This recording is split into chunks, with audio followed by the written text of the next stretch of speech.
राम सेतु चाहते हैं कि आरक्षण के अंदर आरक्षण हो। तो मेरा कहना यह है कि ऐसी स्थिति में राहुल गांधी जी को ऐसा नहीं होगा कि तेलंगाना की कोई सरकार जो है, वो नेता प्रतिपक्ष भी है, सबसे मजबूत लीडर है, उनकी बिना सहमति के तेलंगाना के मुख्यमंत्री ने कहीं ना कहीं ये निर्णय लागू करने की जो बात कही है। और ऐसी स्थिति में दलित क्या करें कि अब तक भारत में जितने भी दलितों के आंदोलन हुए, वो आमतौर पर एक ऐसी आबादी जो मजदूर रहे, जो गरीब रहे, जो गांवों में रहते हैं, जो साधनहीन रहते हैं, उनके द्वारा आंदोलन चलाए जाते हैं। मेरा कहना यह है कि आंदोलन में तो वो रहेंगे, लेकिन कहीं ना कहीं जो मुख्य भूमिका है, जो जिम्मेदारी के साथ लोगों को लीड किया जाए, आज भारत के तमाम बुद्धिजीवी वर्गों को, तमाम अलग अलग दलों में काम करने वाले लोगों के अंदर ये ताकत होनी चाहिए कि मैं एमपी बाद में हूं, मेरे लिए पार्टी बाद में है, पहले मैं जिस समाज के लिए आता हूं। और आंदोलन तो होगा ही होगा, सरकार झुकेगी झुकेगी। मुझे नहीं लगता कि इस देश का सबसे बड़ा जातीय समूह दलित है। वो 22 से 20 से लेकर के 22% है। शायद ही कोई सरकार ऐसी होगी कि जो उनको इग्नोर करेगा। जय भीम, नमस्कार। मैं हूं अशोक दास, आप देख रहे हैं दलित दस्तक और हमारे साथ इस वक्त चर्चा के लिए मौजूद हैं डॉक्टर सतीश प्रकाश जी, जो जाने माने एक्टिविस्ट हैं, दलित समाज से आते हैं। सुप्रीम कोर्ट ने जो रिजर्वेशन को लेकर फैसला दिया, कोटे के भीतर कोटे की बात कही, क्रीमी लेयर की बात कही, उसको 2 दिन बीत चुके हैं और इसके बाद तमाम प्रतिक्रियाएं बुद्धिजीवी वर्ग से आ रही है, लेकिन कहीं ना कहीं राजनीतिक दलों में खामोशी है। अगर बड़े नेताओं की बात करें तो बसपा की सुप्रीमो सुश्री मायावती और आरजेडी जो बिहार की पार्टी है, उसके नेता तेजस्वी यादव, इन दोनों ने प्रतिक्रियाएं दी हैं और दोनों ने विरोध जताया इस फैसले को लेकर। चंद्रशेखर ने भी प्रतिक्रिया दी है इस मामले में, जो कि आजाद समाज पार्टी के हैं, नगीना से सांसद हैं। लेकिन ऐसे में रुख क्या होगा समाज का, वो बहुत खुल के अभी तक सामने नहीं आया है। क्या इसको लेकर दलित समाज के भीतर जो एक आग सुलग रही है, एक जो चर्चा चल रही है, यह बड़े आंदोलन का रूप लेगी, क्या होगा? इसी बारे में हम बातचीत करेंगे सतीश जी से। सतीश जी, हाँ, बहुत शुक्रिया ज्वाइन करने के लिए। 2 दिन हो गए हैं इस खबर को आए, आप भी देख रहे हैं लगातार, हम लोग भी लगातार कई लोगों से डिस्कशन कर रहे हैं, आपसे भी पहले चर्चा हो चुकी है। और जिस तरीके से लोग इस बारे में जो खबरें हम लोग कर रहे हैं वो देख रहे हैं, उसका ये तो उससे तो पता चलता है कि लोग जानना चाह रहे हैं इसके बारे में कि क्या है, इसके अलग अलग एस्पेक्ट्स क्या हैं, इसका क्या प्लस है, क्या माइनस है। तो जो 5-6 बुद्धिजीवियों से हमने बात करी, आपसे बात करी, प्रोफेसर विवेक कुमार से बात करी, एडवोकेट के एस चौहान जी से बात करी जो सुप्रीम कोर्ट में है, इसके अलावा सुरेश मानी जी से बात करी, पॉलिटिशियन है, अनिल जैन जी से बात करी, सोशल जस्टिस के, वो भी एक्टिविस्ट हैं। तो तमाम लोग जो बातें कर रहे हैं उनको लोग देख रहे हैं, लेकिन लोगों की तरफ से ऐसे खुल के कोई बात सामने नहीं आ रहा है। तो अब क्या होना है, रुख क्या होगा और समाज को क्या करना चाहिए? नहीं नहीं, देखिए दास साहब, कि सोसाइटी के अंदर पिछले 2 दिन से तमाम जो सामाजिक लोग हैं, तमाम राजनीतिक लोग हैं, तमाम जो पढ़ा लिखा वर्ग है, तमाम जो नौकरी नौकरी पैसा लोग हैं, उनके अंदर एक एक एक एक एक इंतजार है। और उनको ये इंतजार था। देखिए, कुछ लोग सरकार से क्या उम्मीदें करना, क्योंकि सरकार का रुख लगभग लगभग स्पष्ट है। जी। सॉलिसिटर जनरल ने जिस तरीके से बैठ करके वहां कोर्ट में इस निर्णय को का विरोध किया, उसने ये मांग करी कि कोटे के हम्म। अंदर सब कोटा हो। तो सरकार से ये उम्मीद करना कि सरकार इसके ऊपर या इसको इसको इस बिल को वापस लेकर के आएगी, या सरकार की तरफ से कुछ लोग इसके ऊपर प्रतिक्रिया देंगे, ये मुझे नहीं लगता। लेकिन हम्म। मेरे लिए आश्चर्य का विषय ये है कि तमाम प्रमुख विपक्षी दल, जी। सिर्फ बहन जी और तेजस्वी यादव और चंद्रशेखर जी को छोड़ करके, इस भारत के किसी भी दल के किसी भी लीडर ने, और किसी भी विभिन्न दलों के अंदर अनुसूचित जाति जनजाति के लिए रिजर्व सीटों से आने वाले, चाहे वो एमपी हो, चाहे वो विधायक हो, या कोई छोटे मोटे और भी कोई अगर हो, उनकी हम्म। तरफ से शायद ही कोई प्रतिक्रिया आई। कुछ इंडिविजुअल एमपीज और एमएलए की प्रतिक्रिया आई हैं, व्यक्तिगत तौर पे मीडिया वाले उनसे पूछने पहुंचे तो। लेकिन एक पार्टी के तौर पे आपने सही कहा कि बहन जी और तेजस्वी यादव, इन लोगों जो बड़े लीडर हैं, इसमें इन लोगों ने ही प्रतिक्रिया दी। जी। नहीं नहीं, देखिए आप सुनिए ना, देखिए, रिजर्वेशन है रिप्रेजेंटेशन। कोई भी व्यक्ति अगर सरकारी नौकरी में रिजर्वेशन लेकर के जाता है तो वो सिर्फ सरकारी नौकरी का लाभ कमाने के लिए नहीं वहां जा रहा, वो लोगों को रिप्रेजेंट भी जा करके करेगा। अगर कोई एमपी रिजर्व सीट के से चुन करके आता है तो उसको दलितों को रिप्रेजेंट करना चाहिए। दलितों की जो भावनाएं हैं सिर्फ मीडिया के ऊपर आकर के, भावना ठीक है आई है कुछ लोगों की, लेकिन उन्होंने कहीं ना कहीं अपने जिन दलों के लिए वो काम करते हैं उन दलों के ऊपर दबाव बनाना चाहिए। ये समय है, पूरा दलित कहीं ना कहीं आशंकित है इसके प्रभाव को लेकर के। निश्चित रूप से माननीय सर्वोच्च न्यायालय का सम्मान सब लोग करते ही करते हैं, लेकिन कहीं ना कहीं दलित अपने आप को ठगा हुआ महसूस करते हैं। उनको लगता है कि अगर ये केंद्र की, देखिए आप कहां तक जाएंगे। अभी कुछ लोग उसको, कुछ जो मीडिया संस्थान है जो कहीं ना कहीं जो एक अपर कास्ट जिसको आप मनुवाद कहते हैं, वो कहते हैं कि ये अम्बेडकर, बाबा साहब भीमराव अम्बेडकर के बाद में जो गवाई साहब जो है उन्होंने उससे आगे बढ़ने की बात करी है, लेकिन वो मीडिया संस्थान इन बातों की नहीं करते कि सब कैटेगरी के अंदर चर्चा संविधान सभा में भी हुई थी। अगर संविधान सभा के अंदर सब कैटेगरी के ऊपर चर्चा हुई है कि क्या अलग अलग जातियों को रिजर्वेशन दिया जाए, आज वही जो अपने आप को हिंदू कहता है या सनातनी व्यवस्था का कहता है, उनके तमाम रिप्रेजेंटेटिव लोगों ने इस बात को लेकर के विरोध किया, संविधान सभा के अंदर विरोध जताया कि अगर सभी कैटेगरी बनेगी तो हिंदू समाज टूटेगा। लेकिन आज देखिए 75 साल बाद वही समाज अपने उस रुख से पलट रहा है। उसको लगता है कि जो दलितों की कुछ जातियां या कुछ लोग या कुछ पढ़ा लिखा वर्ग जो अपने आप को अम्बेडकरवादी रहा, वो सरकारी संस्थानों के माध्यम से या पॉलिटिकल रिजर्वेशन के माध्यम से वो नीचे धीरे धीमे आगे बढ़े।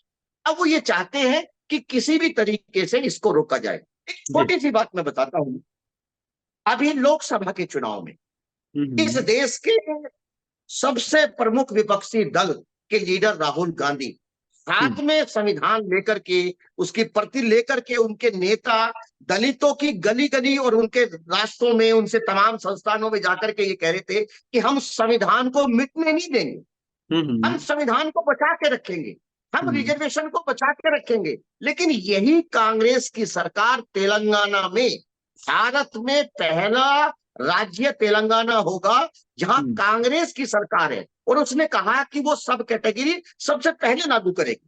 तो रिजर्वेशन के ऊपर सतीश जी, मैं इसी सवाल पे आ रहा था। बिल्कुल सही बात कही आपने। राहुल गांधी संविधान बचाने की बात करते रहे, और कुछ दिन पहले हमने देखा वीडियो उन्होंने अपलोड किया था कि मोची की दुकान पे पहुंचे थे, वहां वो जूते सिल रहे थे, और मैंने तो खबर एक ये भी देखी कहीं से उड़ते हुए सोशल मीडिया पे कि अब वो जिसकी सिलाई उन्होंने की वो उसकी कीमत 10 लाख रुपए लगाई जा रही है। तो ये दलितों का जो वंचित समाज है, इसकी जो भावनाओं का दोहन तमाम राजनेता करते रहे, एक लंबा इतिहास रहा है, और सालों तक कांग्रेस की ही सरकार रही है, आपको भी पता है। लेकिन जब इस तरह के फैसले आते हैं तो शीर्ष नेतृत्व चुप्पी साध लेता है, खुलकर कोई बयान नहीं आती, जबकि कांग्रेस के राष्ट्रीय अध्यक्ष खड़गे जी हैं जो एक दलित चेहरा है, जिनको कांग्रेस दलित चेहरे के तौर पे पेश करती रही है, वो भी हैं, राज्यसभा में नेता हैं। लेकिन उसी कांग्रेस की सरकार जो कि तेलंगाना में उसके मुख्यमंत्री कह रहे हैं कि हम पहले लागू करेंगे, और तमाम चुप्पी सधी हुई है। ये तो दोहरा चरित्र नहीं है क्या राहुल गांधी का और कांग्रेस पार्टी का? नहीं नहीं, देखिए देखिए देखिए सरकार के रुख क्या रहेगा। बीजेपी का पहले दिन से ये मानना है कि वो कहीं ना कहीं आरक्षण को खत्म करना चाहते हैं, ये बात हम जानते हैं।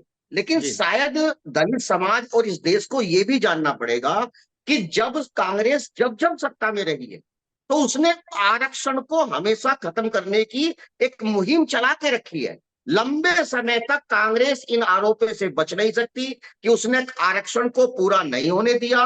90 के दशक में जब एक बहुत बड़ा वर्ग तैयार हुआ, तमाम नौकरियों में लोग बाग उपलब्ध थे, उनकी जो शिक्षा है, चाहे वो टेक्निकल एजुकेशन हो या उस ये सिंपल एजुकेशन हो, उसके लोग अवेलेबल थे, अवसर अवेलेबल थे। लेकिन इसी कांग्रेस के नरसिम्हा राव जी ने उदारीकरण के नाम पर सरकारी संस्थानों का निजीकरण होगा।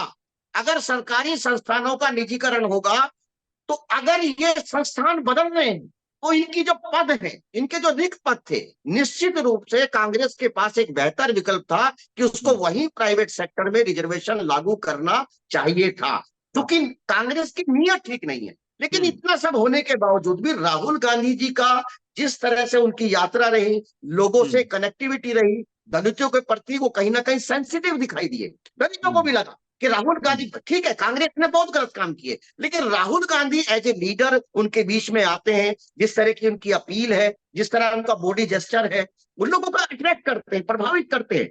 आप उत्तर प्रदेश के अंदर जो परिणाम चेंज हुए हैं, वो जी समाजवादी पार्टी को लोगों ने वोट नहीं दिया, वो कांग्रेस हम्म के ऊपर विश्वास करके कहीं ना कहीं दलितों का एक पढ़ा लिखा वर्ग, एक बहुत बड़ा समूह समाजवादी पार्टी की तरफ नहीं गया। वो निश्चित हम्म रूप से कांग्रेस और राहुल गांधी की उन विचारधाराओं से, उन बातों से प्रभावित हुआ, संविधान के प्रति उनका जिस तरह का नजरिया रहा। लेकिन कहीं ना कहीं राहुल गांधी का भी चेहरा दोहरा ही निकला। हम्म दो चीजें मैं आपको बताता हूं। हम्म भारत की राजनीति में राहुल गांधी की सबसे मजबूत और जो सबसे सशक्त जो उनकी इमेज बनी, आपको शायद हम्म, मालूम होना चाहिए दास साहब, मैं आपके दर्शकों को बताना चाहता हूं कि जी राहुल गांधी जब पहली बार बोले, एक हम्म महाराष्ट्र की कलावती से जब वो मिलके आए और उस हम्म कलावती की जब चर्चा करी, तो राहुल गांधी एक बहुत बड़े लीडर बन गए। लेकिन कलावती कहाँ है?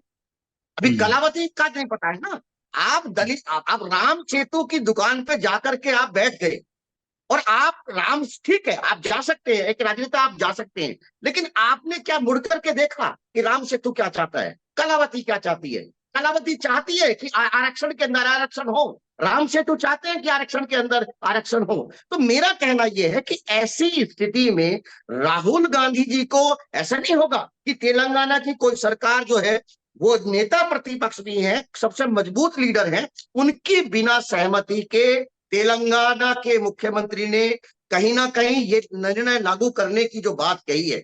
और हम्म, ऐसी स्थिति में दलित क्या करें? मेरा जी मानना यह है कि दलितों, देखिए दलितों को आगे आंदोलन क्या तो होगा, करना ही आगे क्या पड़ेगा। होगा, मतलब क्या करना चाहिए, किस तरीके से इसको लेके चर्चाएं चल रही हैं और क्या हो सकता है आने वाले दिनों में? क्या कई लोग, नहीं तमाम लोग ये कह रहे हैं कि 2 अप्रैल की तरह आंदोलन करने की जरूरत है। तमाम लोग अलग अलग तरीके से बातें कर रहे हैं, आपको क्या लगता है? नहीं नहीं, देखिए दोनों चीजें बड़ी स्पष्ट हैं। अभी दो लड़कों की जोड़ियों में, एक लड़के की तो मैंने आपको बात बता दी, हम्म दूसरे लड़के की तरफ से अभी कोई प्रतिक्रिया नहीं। राजेंद्र चौधरी उनकी पार्टी के एक बहुत बड़े लीडर हैं, उन्होंने हम्म सिर्फ इतना कहा है कि हम पिछड़े वर्ग के अंदर, उन्होंने अनुसूचित जाति का नाम नहीं लिया, उन्होंने जी कहा कि हम पिछड़े वर्गों के लिए जो आरक्षण है उसमें सब कैटेगरी का विरोध करेंगे, सिर्फ इतनी बात हम्म कही है। और जी दूसरी बात ये कहेंगे कि निश्चित रूप से देखिए, कहीं ना कहीं कश्मीर से लेकर के कन्याकुमारी तक भारत के हर जिले में, हर गांव में दलितों की आबादी लगभग लगभग 20-22% है, हम्म और वो अंबेडकरवादी है। और आज जी उसको वो देखिए केंद्र सरकार से ये उम्मीद करना, मुझे नहीं लगता कि केंद्र सरकार जो है, चूंकि उनका उनकी तरफ से जो कानूनी विद जब उसका डिफाइन कर रहे थे, और विपक्ष के जैसे लोगों का ढुलमुल नीति है, तो ऐसे में हम्म दलित मजबूर हो जाता है कि वो सड़क के ऊपर आंदोलन जाकर के करे। अब ये हम्म आंदोलन कैसे हो, ये एक सवाल हो सकता है मेरे जी हिसाब से, कि दलितों के तमाम जो जो जो लोग हैं, जो रिटायर्ड लोग हैं, जो हम्म बुद्धिजीवी वर्ग है, जो लेखक वर्ग है, उनको जाकर के एक मंथन करना चाहिए। ये मंथन मैं इसलिए भी कहना चाहता हूं कि अब तक भारत में जितने भी दलितों के आंदोलन हुए, वो आमतौर पर एक ऐसी आबादी जो मजदूर रहे, जो गरीब रहे, जो गांवों में रहते, जो साधनहीन रहते, उनके द्वारा आंदोलन चलाए जाते हैं। मेरा कहना यह है कि आंदोलन में तो वो रहेंगे, लेकिन हम्म कहीं ना कहीं जो मुख्य भूमिका है, जो हम्म जिम्मेदारी के साथ लोगों को लीड किया जाए, आज हम्म भारत के तमाम बुद्धिजीवी वर्गों को, तमाम अलग अलग दलों में काम करने वाले लोगों के अंदर ये ताकत होनी चाहिए कि मैं एमपी बाद में हूं, मेरे लिए पार्टी बाद में है, पहले मैं जिस समाज के लिए आता हूं। और यहां एक बात और भी मानना पड़ेगा, जी हालांकि हम मैं जीवन मरण की बात नहीं करता, लेकिन हम्म समाज कितना महत्वपूर्ण है। आप जीवन भर किसी के साथ भी रहे, लेकिन अंतिम स्थिति में आपको समाज के कंधों के ऊपर सवार होकर के ही जाना पड़ता है। तो इसलिए इस हम्म बात का ध्यान रखना चाहिए, और आंदोलन तो होगा ही होगा, सरकार झुकेगी झुकेगी। जी आज आज बाबा साहब जैसे लोगों की जरूरत है। आज हम्म कहीं ना कहीं समाज अपने आप को ठगा हुआ महसूस कर रहा है, उसके हम्म उसके आरक्षण के ऊपर रोज न्यायिक हमले हो रहे हैं। उसका जो हम्म आरक्षण है, जो आरक्षण की सूची है, जो केंद्र की सूची है, उसको आप जबरदस्ती राज्य की तरफ धकेल रहे हैं, कैसा अन्याय है। अभी 3 साल पहले माननीय सर्वोच्च न्यायालय का यही निर्णय था कि जो जो अनुसूचित जाति जनजाति की जो सूची है, वो केंद्र डिसाइड करता है। वो लोकसभा डिसाइड करती है, वो राज्य की विधानसभा डिसाइड नहीं करती। और इस पूरे मुकदमे के अंदर कहीं भी ये मांग नहीं करी गई कि दलितों के रिजर्वेशन के अंदर कहीं ना कहीं क्रीमी लेयर हो। आप बनी बनाए बातें बिना साक्ष्यों के आधार पर आप ये स्पष्ट कर रहे हैं। मेरा मानना यह है कि आज हमको कहीं ना कहीं मंथन करना चाहिए। सतीश जी, मेरा आखिरी सवाल यह है कि क्या जो ये विपक्ष की चुप्पी है, बड़े नेताओं की चुप्पी है, ये क्या जो वंचित समाज है, SC ST तबका है, इसको आंदोलन की तरफ तो नहीं ढकेल रही? नहीं नहीं, निश्चित रूप से मैं आपकी इस बात से सहमत हूं कि सरकार और विपक्ष की जो चुप्पी है वो जी। दलितों को मजबूर कर रही है कि वो आंदोलन के रास्ते को ही अपनाएं। देखिए, अंबेडकरवाद जो अंबेडकर विचारधारा है वो सीधी लोकतांत्रिक व्यवस्था को मानने वाले हैं। और जी। दलित भी कहीं ना कहीं अपने पूरे के पूरे जीवन में जो संवैधानिक व्यवस्था है उसका मान करते हैं, उनका सम्मान करते हैं, उसका पालन करते हैं। लेकिन कहीं ना कहीं कुछ लोग, कुछ तथाकथित लोग, वो सरकार के अंदर भी हैं और वो विपक्ष के अंदर भी हैं। क्योंकि आप ये बात देखेंगे कि अभी लोकसभा का चुनाव खत्म ही हुआ है जी। और बाकायदा जो विपक्षी दल है, उस विपक्षी दल में जो इंडिया गठबंधन की तमाम पार्टियां ये कह रही थी कि सरकार अगर संविधान बदलेगी तो हम संविधान बदलने नहीं देंगे। संविधान में क्या बदलेगी? आरक्षण हम्म। को तो खत्म करना था। और ये जी। आरक्षण को खत्म करने की एक कार्रवाई कहीं ना कहीं सरकार की जो है वो न्यायिक व्यवस्था की तरफ से आई है। तो ऐसे में दलित मजबूर है कि विपक्ष भी चुप है। चलो, सरकार चुप है अलग बात है ना, हम्म। सरकार का रुख पहले दिन से तय जी। था। तो मेरा जी। कहना यह है कि कहीं ना कहीं दलितों को मजबूर किया जा रहा है कि वो अब आंदोलन की तरफ ही जाए। और मेरा हम्म। मानना यह है कि निश्चित रूप से दलित समाज अभी इतना कमजोर नहीं है। वो कहीं ना कहीं अपने राइट्स के प्रति बहुत जागरूक है और उसको आंदोलन करना भी चाहिए।